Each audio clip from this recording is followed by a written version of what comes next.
अस्सलामुअलैकुम students, welcome to JKSSB prep. I hope कि आपने अच्छे से तैयारी की होगी JKP कांस्टेबल के लिए। अब क्या करना है, अब आपको कुछ नहीं पढ़ना है, बस आराम से बैठना है, अपने माइंड को काम करने की कोशिश करना है। और रहा सवाल कल का, कल हमें क्या करना है। आपको मैं थोड़ा बताऊं कि कल पेपर के वक्त हमें कैसे रहना है, कैसे हम मैक्सिमम अटेम्प्ट कर सकते हैं, कितने हम मार्क्स ला सकते हैं और किस तरह से हम नेगेटिव को अवॉइड कर सकते हैं। बाकी चीज़ें पहले क्या करना है आपको, आप जब पेपर देने जाओगे वहाँ पहले अटेम्प्ट करने से पहले पहले पेपर को पढ़ो। ऊपर ऊपर से ही सारे पेपर को देखो कि पेपर कैसा आया है, क्या टफ आया है। आपने प्रीवियस ईयर पेपर जो है वो देखे होंगे, आपने देखे होंगे क्वेश्चंस कितने इजी आते हैं, कितने क्वेश्चंस टफ आते हैं, कितने क्वेश्चंस मीडियम रेंज के आते हैं। उसी तरह से उसका कट ऑफ हुआ क्या है, क्या पहले टफनेस क्या है उसकी, क्या वन लाइनर को क्वेश्चंस आए हैं। Suppose which of the following is the highest mountain peak, which of the following is not an input device, which of the following is this. अगर ऐसे ऐसे क्वेश्चंस आ गए फिर वो वन लाइनर हो गए। वन लाइनर मतलब चाहे वो आपको आते हैं या ना आते होंगे, मतलब वो आपको क्या करते हैं, वो आपका टाइम बहुत ज़्यादा बचाते हैं टाइम। क्योंकि अगर आपको पता है सीधे गोल की, अगर आपको नहीं पता है छोड़ना है। मतलब ऐसे ही आपको टाइम बहुत जल्दी, मतलब वो आपको टाइम बहुत ज़्यादा बचेगा इसमें। अगर मल्टी स्टेटमेंट्स आ गए, सपोज क्वेश्चन जैसे हमने पटवारी का जो जीके पेपर देखा था, वहाँ क्वेश्चन था, फिर एक स्टेटमेंट, फिर दूसरा स्टेटमेंट, फिर तीसरा स्टेटमेंट, फिर चौथा, how many of the above following statements are true, first and second, second and third. फिर ये एक एक स्टेटमेंट हमें देखना पड़ता है कि कौन, ये बहुत टाइम कंज्यूमिंग पेपर बन सकता है और इसका कट ऑफ बहुत कम जाता है। अगर आपने देखा होगा कि अगर हमने पटवारी का एनालिसिस जो किया है उसमें कितना, अगर आपके पास अभी सपोज़ 1000 ओपन मेरिट के लिए वैकेंसीज़ है, मतलब उन्होंने इज़ टू 7, मतलब 7000 सपोज़ उनको ओपन मेरिट के लिए। अगर हम पटवारी का देखेंगे 7000 में वो 60 के आसपास कट ऑफ जाता है, 120 में, मतलब 50%। अगर वही पेपर आपको कल आ गया ना, ये इसी तरह का पेपर, तो इसका मतलब अगर इसमें 100 मार्क्स है उसका 50% जाएगा, मतलब 50 मार्क्स उसका कट ऑफ हो सकता है अगर उसी तरीक़ा का पेपर आएगा। मेरे कहने का यही मतलब है कि अगर वन लाइनर आ गया फिर ये बहुत इजी है, इसका कट ऑफ ऊपर जा सकता है। अगर मल्टी स्टेटमेंट्स आ गया, मतलब सोच के हर किसी ऑब्जेक्टिव हो उसको सोचना पड़ता है, उसका कट ऑफ 50 भी जा सकता है।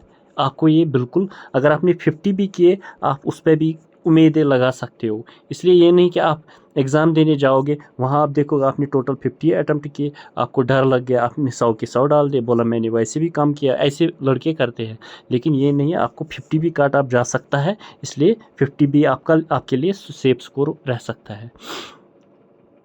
अब देखते हैं हम कि अगर उस तरीक़े का टफ पेपर, अगर इजी पेपर आ गया फिर तो पता ही है, पहले ही से स्टार्ट करो, जो क्वेश्चन वन लाइनर आया उसको करते करते जाओ, आगे आगे जाओ, फिर 120 पर स्टॉप करो।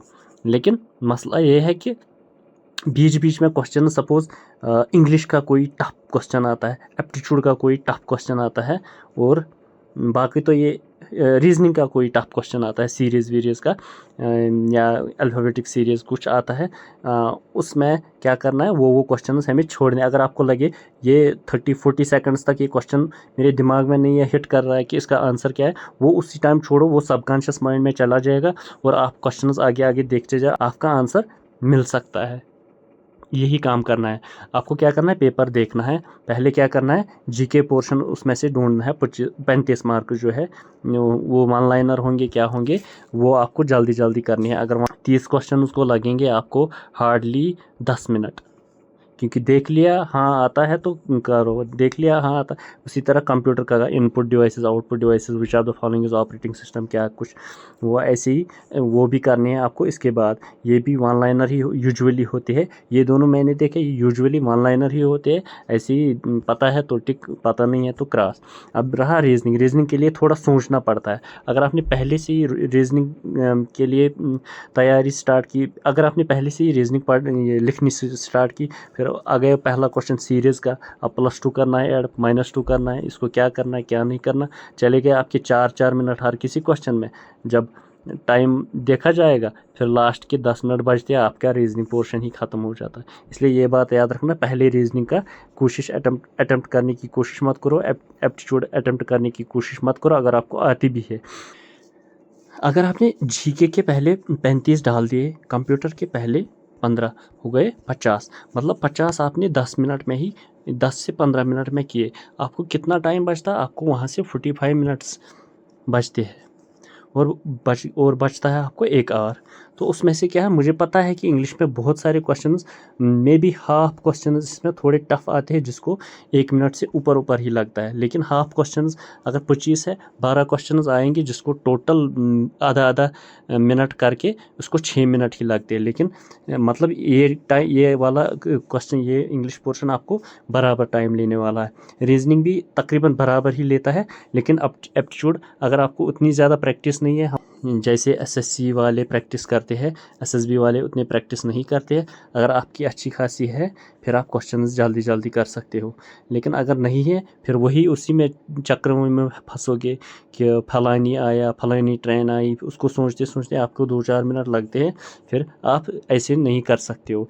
इसका मतलब ये रहा, पहले आप जीके करो जल्दी, कंप्यूटर करो जल्दी 10-20 मिनट में, उसके बाद रीजनिंग बहुत ईजी होती है जेके एसएसबी की, ये भी बहुत ही, मतलब इसमें से कुछ टफ क्वेश्चन आते हैं 2-4, लेकिन वो आपको क्या करना, वो स्किप करने हैं जल्दी, उसमें ज़्यादा टाइम 10 मिनट 5 मिनट नहीं लगाने हैं, वो स्किप करने हैं, वो लास्ट में देखना है उनका क्या, क्योंकि वो सबकॉन्शियस माइंड में चले जाएंगे। इंग्लिश, इसके बाद इंग्लिश करो, इंग्लिश में थोड़ा इजी आता है, टेंस वेंस, कभी वन लाइनर आते हैं, कभी ये एरर डिटेक्शन आता है, तो वो भी करो। और एप्टीट्यूड यूजुअली क्या होता है जीके में, यूजुअली अगर 35 मार्क्स है, 25 मार्क्स तक तो आप ला ही सकते हो। कंप्यूटर के अगर 15 मार्क्स है, 10 प्लस तो ला ही सकते हो। इसी तरह इंग्लिश के 25 है, 15 प्लस तो ला ही सकते हो। एप्टीट्यूड रीजनिंग के अगर 25 है, इसमें भी 15 प्लस तो ला ही सकते हो। इसका मतलब ये है कि 60 के आसपास आप ला सकते हो। ये याद रखना कि किस तरह हम अपना टाइम बचा सकते हैं, ताकि अगर आपका लास्ट वाला कोई क्वेश्चन एप्टीट्यूड का छूट भी जाए, वो उतनी बड़ी बात नहीं है। इससे कि अगर आपने पहले एप्टीट्यूड किया फिर रीजनिंग की, ये वाला आपका टाइम बहुत ज़ाया करेगा, फिर आपके जीके के लास्ट में 20 क्वेश्चन सपोज आपको वहाँ तक टाइम ही नहीं मिला। क्योंकि किसी को ऐसे आता है कि जीके वाला लास्ट आता है, वो पहले एप्टीट्यूड में फंस जाता है, फिर रीजनिंग में, फिर इंग्लिश में फंस जाता है, फिर उसको लास्ट में ये इजी वाले पोर्शन छूट जाते हैं। ऐसी बात नहीं करना। आप क्या करना है, ये कभी कभी ऐसे आता है कि आपको 2 ऑप्शंस आते हैं, आप क्या करते हो, फिर बोलते हैं हिट एंड ट्रायल से इसको करते हैं। यूजुअली क्या होता है, ये गलत होते हैं। जब तक आपको इतना इल्म नहीं है कि ये वाला भी गलत है, ये वाला भी गलत है, और अगर आप फिर दो बच गए, इसमें से एक को किसी भी तरीके से आप डिस्कार्ड कर सकते हो, या कोई ऐसा लॉजिक लगा सकते हो, कोई ये वाला ऑप्शन भी डिस्कार्ड हो सकता है, तब जाके आपको ये अगर आपको मतलब 60-40 इन 2 ऑप्शंस में आता है, फिर आप ये दे सकते हो। वरना क्या करते हो, फिर बोलते हो ऐसे 4 ऑप्शंस आते हैं, ये 2 डिस्कार्ड कर दिए, फिर बोलते हैं इसमें से दूंगा मैं किसी और को, क्योंकि 2 पर मैं तो क्वेश्चन नहीं छोड़ सकता हूँ। ऐसी बात नहीं होती है, ये फिर गलत ही हो जाती है लास्ट में, ये बात याद रखना। कभी कभी ऐसा होता है आपको एंटानिम, साइनानिम, आइडम, फ्रेज पता नहीं होते। अगर आपको ये पता नहीं है या सुने नहीं होते, या उस तरह के ऑप्शंस है कि ये सेम लग रहे हैं, फिर उनको अटेम्प्ट करने की क्यों ज़रूरत है? ये ऑब्वियस है कि वो गलत ही होते हैं। जब आप ये करोगे एडम्स, फ्रेजेस, वकाब्स, या कोई ऐसे क्वेश्चंस अटेम्प्ट करने की, वो यूजुअली गलत ही होती है। एक कन्फर्म है, ये लिख के लेना कि वो गलत ही होते हैं, अगर आपको उन पर अच्छा खासा होल्ड नहीं है। बशर्ते ये कि अगर आपने उसमें से क्या किया, अगर आप उसमें से बहुत सारे मतलब क्वेश्चन, ये ऑप्शंस थे जो डिस्कार्ड होते थे, तब जाके आप ये कर लेना, वरना नहीं कर लेना। तो अब ये नहीं कि अगर आपने 40 क्वेश्चंस किए या 50 क्वेश्चंस किए तो आप बोलेंगे 100 में से 50। तो कुछ लोग आपको बिगाड़ के रखते हैं, बोलते हैं नहीं इस बार तो 80 तो अटेम्प्ट 80 तो कट ऑफ होता ही है, 80 से नीचे कभी कट ऑफ नहीं होता है।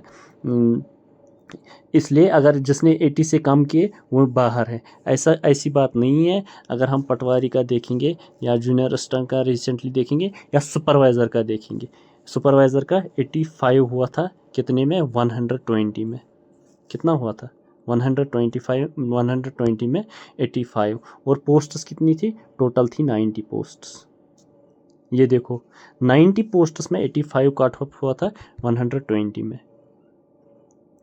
उसी तरीके के अगर देखेंगे सपोज़ इसका देखेंगे जूनियर असिस्टेंट का टोटल 78 ही कट ऑफ हुआ 100 में से, और पोस्ट्स कितनी थी, ऐसी 200 के आसपास उसमें भी थी। जब इनको पता है कि 2-4 हज़ार लड़के हमें सिलेक्ट करने हैं तो उसका कट ऑफ 100 में से कितना जाएगा, उस तरीके से मतलब 50 के आसपास ही जाने वाला है अगर टफ पेपर आया तो। इसका मतलब ये है कि आपको ज़्यादा भी करने की ज़रूरत नहीं है, कोशिश करो नेगेटिव मत करो। ऐसे देखा 4 ऑप्शन, चारों में से कौन देंगे, ऐसे आंख बंद के एक ऑप्शन बी ऑप्शन ऐसे नहीं करना। उस तरीके से क्या आप बच जाओगे। आपका अगर आपके मार्क्स अभी तक आपके मार्क्स बन रहे थे 45, मुझे लग रहा है अगर आपने ये वीडियो देखा आपके मार्क्स बन सकते हैं 50 तक। और अगर आप ज़्यादा से ज़्यादा अटेम्प्ट करने की कोशिश भी कर रहे थे, लोगों जिन्होंने आपको बेवकूफ़ बनाया कि 80 आसपास कट होता है, ऐसा नहीं है कि आप अब कम करोगे वो भी नेगेटिव आपके बच जाएंगे। अगर आपने अभी तक ये सुना था कि 4 ऑप्शंस हैं, 2 डिस्कार्ड करो, 2 में से किसी को अटेम्प्ट करने की, वो गलत ही होता है। इसलिए ये बात याद रखना, ये भी क्वेश्चंस नहीं करने, आपको उससे भी नेगेटिविटी बच जाएगी। मुझे लग रहा है मैंने ये आपको अपनी राय दी और आपने बहुत सारों की राय भी सुनी होगी, और होप ये सेशन आपको अच्छा लगा होगा। Don't forget to subscribe my channel. Thank you.